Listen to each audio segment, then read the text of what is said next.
మాఘ పురాణము 25వ అధ్యాయము. కళింగ కిరాతుడు. మిత్రుల కథ. గస్సమద మహర్షి జహ్నుమునితో మరలా ఇట్లు పలికెను. ఓయి, మాఘమాస వ్రత మహిమ తెలుపు మరి ఒక కథను చెప్పెదను, వినుము. ఎట్టి పాపాత్ముడైనను మాఘమాస వ్రతమును ఆచరించి పాపం విముక్తుడగునని ఈ కథ తెలుపును, వినుము. అతి ప్రాచీనమైన ఈ కథ శ్రీహరి కథా మహిమను తెలుపును. పూర్వమొక కళింగ కిరాతుడు కలడు. అతడు ఆ ప్రాంతమున సంపద కలవాడు, పరివారము కలవాడు. ఆయుధములను ధరించి పరివారముతో ఒకనాడు వేటాడుటకు అడవికి వెళ్ళెను. అనేక మృగములను వేటాడెను. అతడు మృగములను వెదుకుచూ అడవిలో తిరుగుచుండగా ఒక విప్రుని చూచెను. ఆ బ్రాహ్మణుడు నర్మదా నదీ స్నానము చేయవలయునని బయలుదేరెను. మార్గయాసంచే ఒక మర్రి చెట్టు నీడలో విశ్రమించి మరలా ప్రయాణం చేయదలిచెను. కిరాతుడు అతను చూచి వాని వద్దనున్న వస్త్రములు, ధనము, మున్నగు వానిని అపహరించవలయునని తలిచెను. తన వారితో వచ్చి ఆ బ్రాహ్మణుని వద్ద ఉన్న అన్నిటినీ బలవంతంగా తీసుకొనెను. ఓయి, నీవు దాచిన ధనము నిమ్ము, లేనిచో నిన్ను చంపుదునని కిరాతుడు బ్రాహ్మణుని బెదిరించెను. ఆ విప్రుడును, నేను దరిద్రుడును, నా వద్ద ధనమేమీయూ లేదని సమాధానంనిచ్చెను. వాని మాటలకు కోపించిన కిరాతుడు ఆ బ్రాహ్మణుని ఖడ్గంతో నరికెను. ఆ కిరాతుడు అచటి మార్గమును ప్రయాణించి వారిని చంపి వారి నగలను, ధనమును దోచుకొంచుండెను.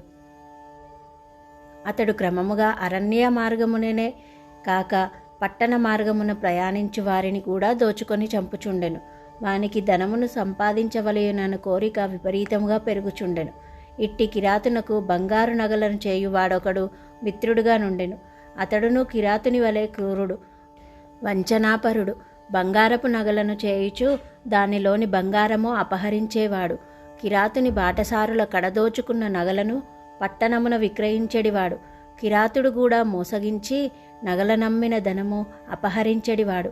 కిరాతుడును బాటసారుల నుండి దోచుకున్న నగలను అమ్ముమని స్వర్ణకార మిత్రునికి ఇచ్చెడివాడు. అతడును నగలనమ్మి అందులో కొంత ధనమును తీసుకొని మిగిలిన ధనమును కిరాతునకిచ్చెడివాడు. వీరికి మరి ఒక శూద్రుడు మిత్రుడుగా ఉండెను. అతడు కాముకుడు, పరస్త్రీ లలాసుడు, ధనవంతుడు, మోసగాడు అయి ఉండెను. వాని తల్లియు అట్టిదే. భర్త మరణించిన పిమ్మట ఆమె మరింత స్వేచ్ఛావర్తనురాలయ్యెను. ఈ విధముగా ఆ కుటుంబమున కుమారుడు, తల్లి ఇద్దరును కాముకులు, స్వేచ్ఛావర్తనులుగా ఉండిరి. వాని తల్లి చీకటిలో కామాతురయ్యై తన విటుడు వచ్చు చోటికి పోయెను. చీకటిగా నున్న ఇంటికి ఆమె వద్దకు రావలసిన విటుడు రాలేదు. అతడు వచ్చునని ఆమె వానికై వేచియుండెను. అచటకు ఆమె కుమారుడు వ్యభిచారిణి కాముకురాలైన తనకిష్టురాలైన స్త్రీ కొరకు వచ్చెను. చీకటిలోనున్న తల్లి తాను కోరిన ఆమె అనుకొనెను. వాని తల్లియు ఆ చీకటిలో వచ్చినది తాను అనుకున్న విటుడే అనుకున్నది. ఈ విధంగా తల్లియు కుమారుడును ఆ చీకటిలో ఒకరికొకరు ఎరుగక తనకు కావలసిన వారియే అనుకొండ్రి. ఫలితముగా వారిద్దరూ ఆ చీకటిలో కలిసిరి. సమాగమమైన తరువాత వారిద్దరును ఒకరినొకరు గుర్తించిరి. వాని తల్లి విచారపడెను. కొంతకాలమునకు మరణించి నరకమును చేరి శిక్షలను అనుభవించుచుండెను. కుమారుడు మాత్రం నిర్భయముగా నుండెను. పరస్త్రీ వ్యామోహముచే అతడు తన సంపదనంతయు పోగొట్టుకొనెను. నిర్ధనుడై కిరాతుని చేరి వానికి స్నేహితుడయ్యెను.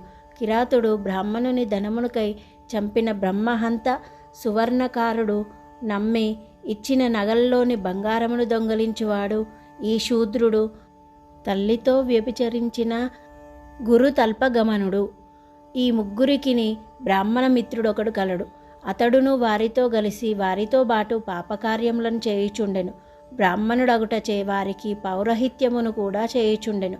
వీరి కలయికతో పంచమహాపాపము ఒకచోట చేరినట్లు అయ్యెను.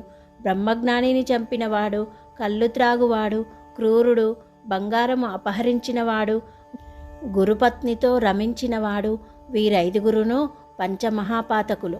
బ్రాహ్మణుడు కిరాతుడు పంపగా గ్రామాంతరమునకు పోయెను. అతడు ఆ గ్రామమున శ్రోతియుడైన బ్రాహ్మణొకనిని చూచెను. ఆ బ్రాహ్మణి పేరు వీరవ్రతుడు. అతడు రుద్రాక్షమాలలను ధరించెను. లేడి చర్మము, దర్భలు చేతబట్టియుండెను. గోవిందనామములు పలుకుచూ తీర్థయాత్రలు చేయువాడు. కిరాతమిత్రుడైన బ్రాహ్మణుడు వానికి నమస్కరించెను.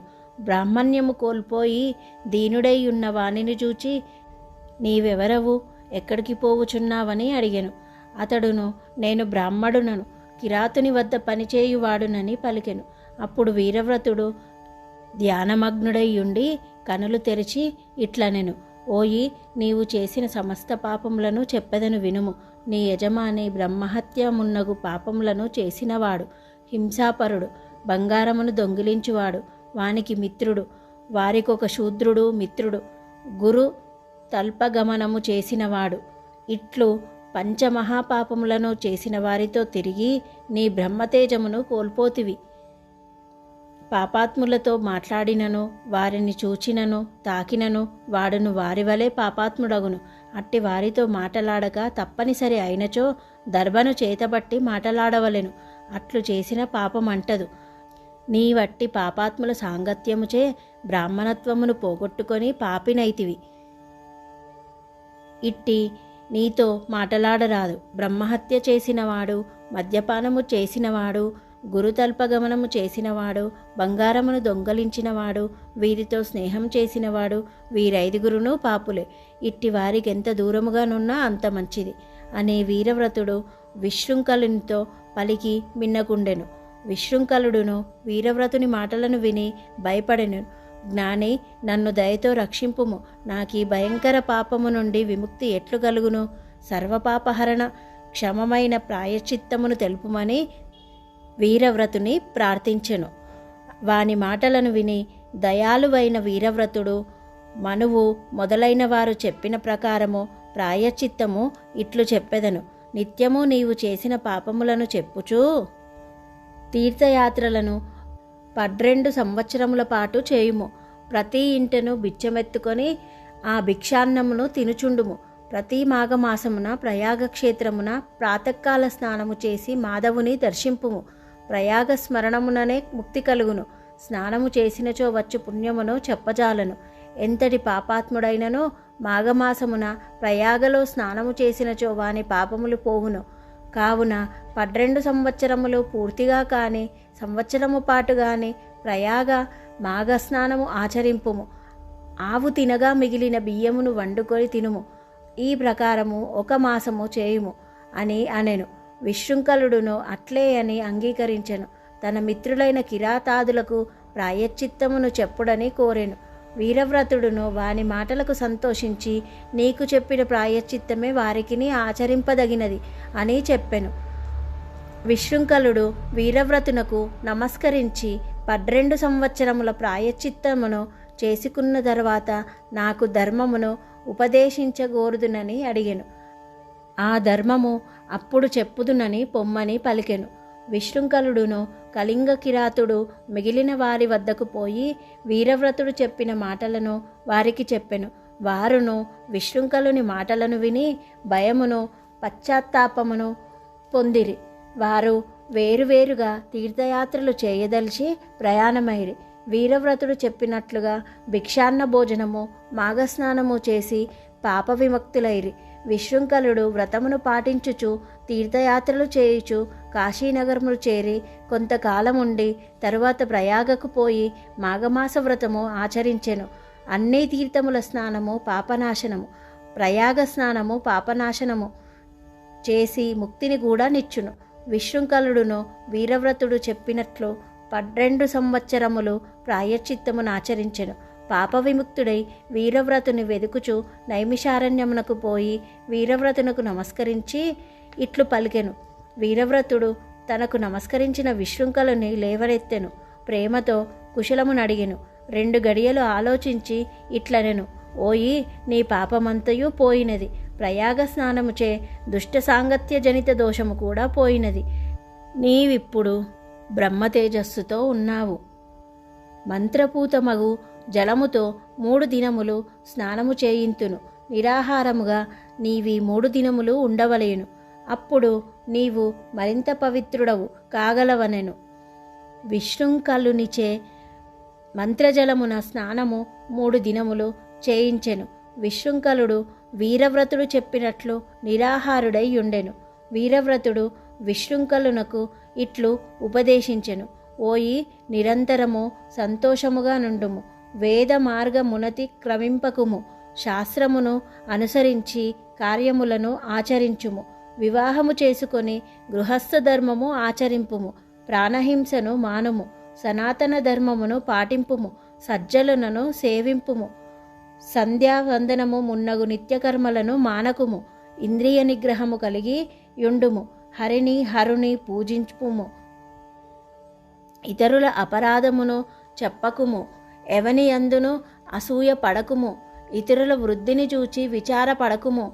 పరస్త్రీలను తల్లివలే చూడుము. చదివిన వేదములను మరువకుము. అతిథులను అవమానింపకుము. పితృదినమున శ్రాద్ధమును మానకుము. చాడీలను చెప్పకుము. ఇతిహాస పురాణములను వేదాంగములను పరిశీలించుచుండుము. సిగ్గును విడిచి హరినామమును కీర్తింపుము. పెద్దలు చెప్పిన త్రిపుండ్రుధారణము చేయుము. రుద్రాక్షమాలలను ధరించి రుద్రసూక్తముతో శివుని అర్చింపుము. తులసీమాలలను ధరించి తులసీదళములతో లక్ష్మీనారాయణులను బిల్వదళములతో శివుని అర్చింపుము. హరిహరులను అర్చింపుము. హరిపాదతీర్థమును సేవింపుము. నివేదితాన్నమును భుజింపుము. యతీశ్వరులను గౌరవింపుము. తల్లిదండ్రులను సేవింపుము. నియమముతో మంత్రానుష్ఠానము చేయుము. కామక్రోధాది శత్రువులను జయింపుము. మాఘస్నానమును మానకుము. మనస్సు అదుపులో ఉంచుకొనుము. చిత్తశుద్ధితో వ్రతాధికమును ఆచరింపుము అని వీరవ్రతుడు విశృంఖలునకు ధర్మ ప్రశస్తిని ఆచరణ విధానమును చెప్పెను. విశృంఖలుడు వీరవ్రతుని పాదములకు నమస్కరించెను.